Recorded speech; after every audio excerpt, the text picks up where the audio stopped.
Welcome to a new video. My name is Myra Cagete. Today I'm going to talk about the basic usage of will and would. There will be a quiz at the end of the video, so listen carefully.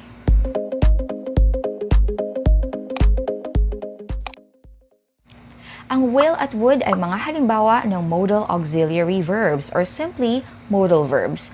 Ano-ano nga ba yung mga modal verbs in English? Andyan yung can, could, shall, should, must, ought to, may, might, at yun ngang will and would.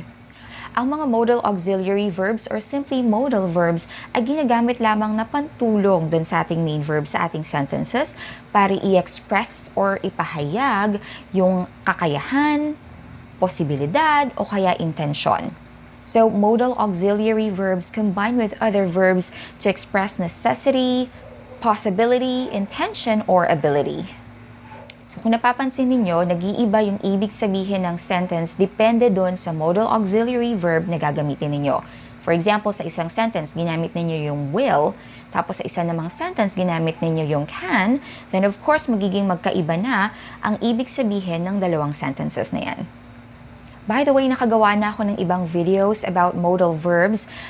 If you're interested in watching them, then you can just click on the links that I'm going to put in the description section and in the comment section.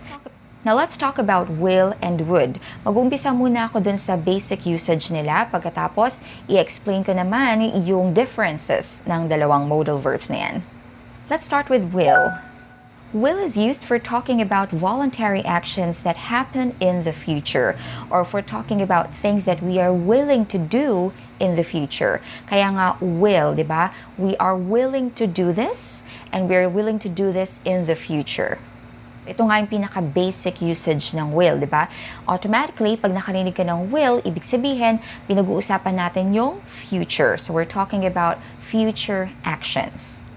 For example, I will go to the party with you. So, I will go. Will yung ating modal verb, tapos yung main verb ay go. Will go. My dad will buy a new car for me. My dad will buy. So, will yung modal verb, tapos yung main verb ay buy. So, when you say, my father will buy a new car for me, ibig sabihin, ang tatay mo ay voluntaryong bibili ng kotse para sa'yo. Sometimes, we just contract or shorten it when the subject is a pronoun. I will, I'll, you will, you'll, he will, he'll, she will, she'll, it will, it'll, we will, we'll, they will, they'll. Kapag ang sentence naman ay nasa negative form, of course, all you have to do is to put not after will. Will not buy. My dad will not buy a new car for me. So, will not buy. Yung contracted form naman yan or yung shortened form, yung pinaiksing form ay won't. Pwedeng will not o kaya naman won't. My dad won't buy a new car for me. Kapag nasa question form naman ang inyong sentences, sundan nyo lang ang mga structures na ito. Will plus the subject plus a verb in its base form. For example, will my dad buy a new car for me? O kaya kapag nasa negative form naman ang inyong question, sundan nyo lang ito. Will plus the subject plus not plus a verb in its base form. For example, will my dad not buy a new car for me? Pwede nyo ring i-contract or i-shorten yung will not. Won't plus the subject in your sentence plus a verb in its base form. For example, won't my dad buy a new car for me? So yun, will is used for talking about voluntary actions or things that we are willing to do in the future. Will can also be used when we're talking about promises. For example, just call my name and I'll be there. So, I'll is the contraction of I will. So, just call my name and I will be there. Or, just call my name and I'll be there. Don't worry, I will be on time tomorrow. Or, don't worry, I'll be on time tomorrow. I will not do it again. Or, I won't do it again. Will you still love me tomorrow? I promise I will still love you tomorrow. Will is also used when we make predictions about the future. So, ang will ay ginagamit din kapag tayo ay nanghuhula or kapag hinuhulaan natin kung ano yung mangyayari sa kinabukasan or sa hinaharap. For example, the weather forecast says it will rain tomorrow, or the weather forecast says it'll rain tomorrow. Ito ay prediction lang, okay? Ito ay hindi 100% na mangyayari kasi hindi naman tayo ang Diyos para mag-decide kung ano mangyayari tomorrow or sa hinaharap, but this is just a prediction.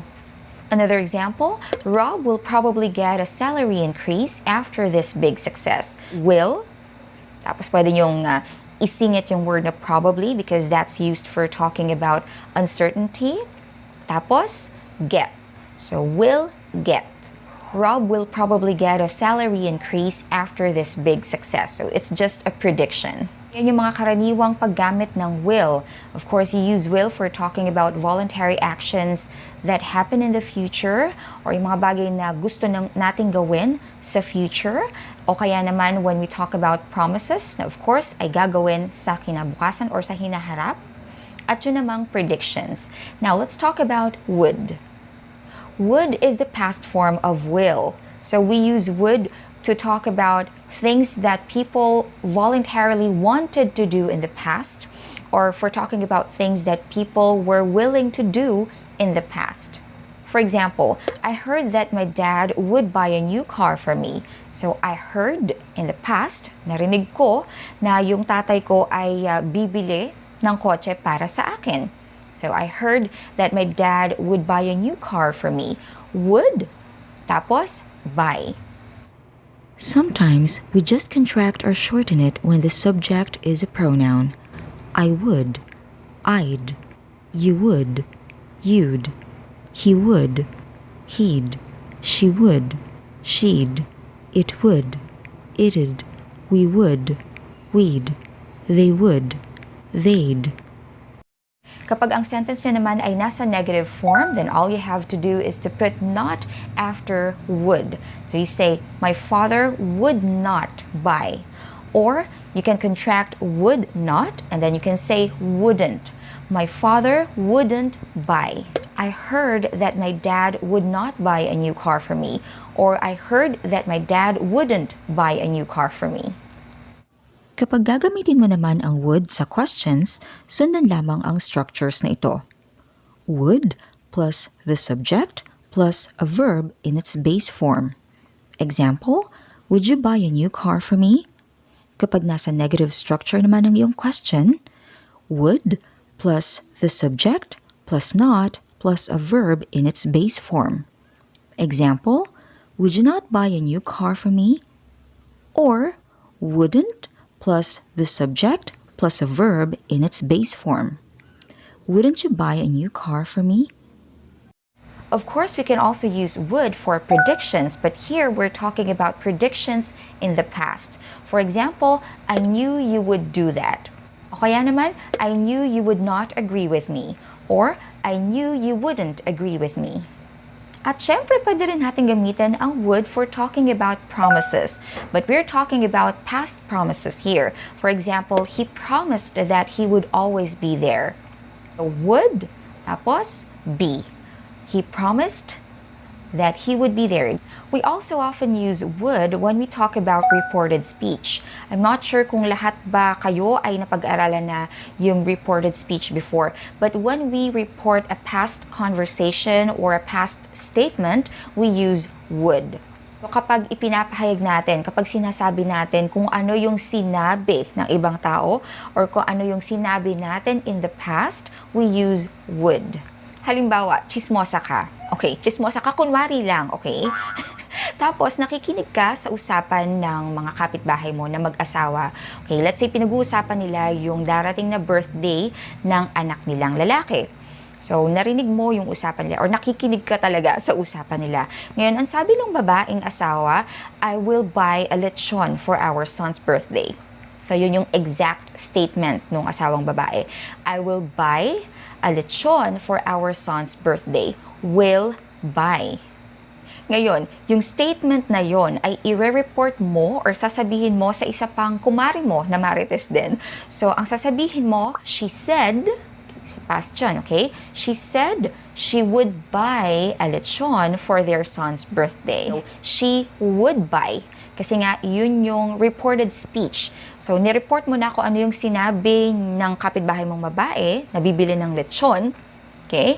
At ipinasa mo siya sa isa pang tao. Okay? So, ibig sabihin, sinasabi mo kung ano yung sinabi nung isa. Kung ano yung gagawin niya in the future.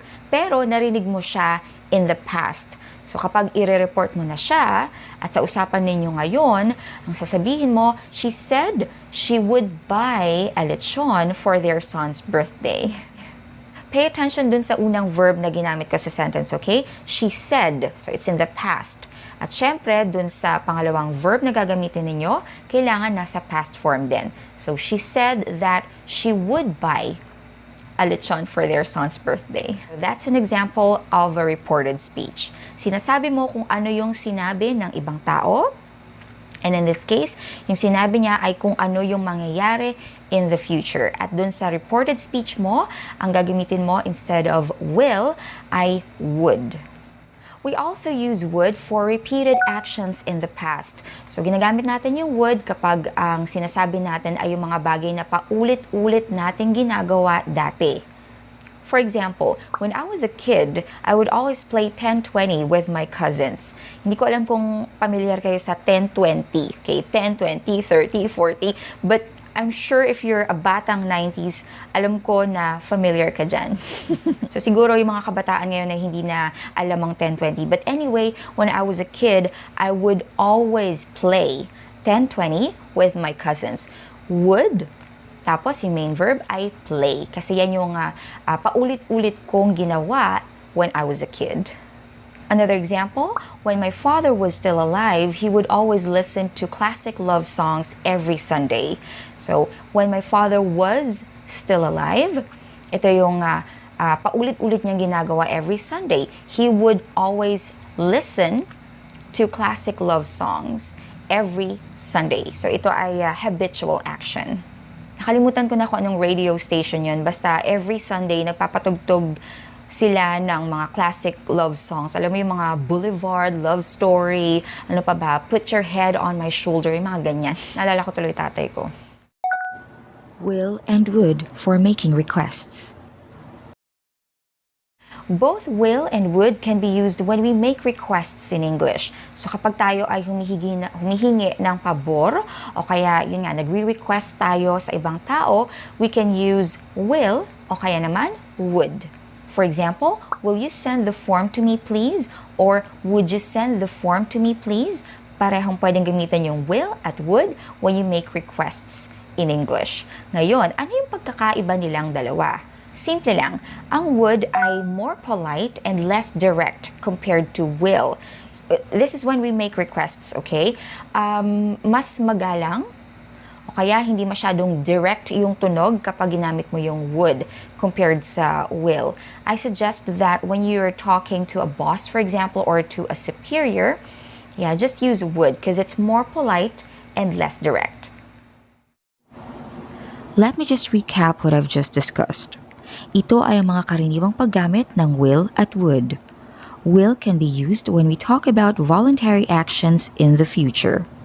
It can be used when we talk about promises and predictions. It can also be used when we make requests in English.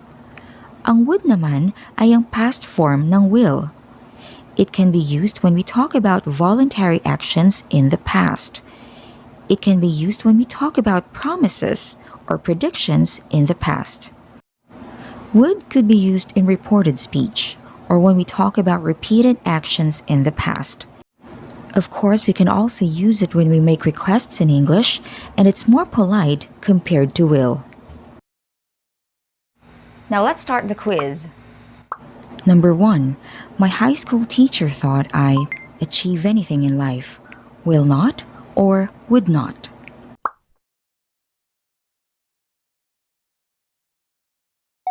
The correct answer is would not. Number 2. You please be quiet? Will or would?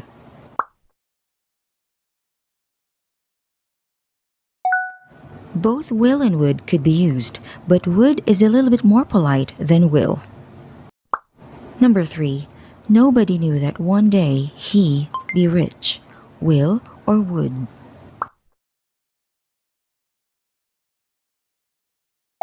The answer is would. Number 4. Promise me you, tell them. Won't or wouldn't? The right answer is won't. Number 5. The professor said that the deadline for the submission of the project on Monday will be or would be?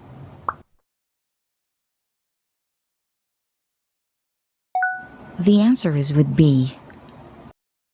Did you get a perfect score? Congratulations if you did. Thank you very much for joining me today. I'll see you again next time.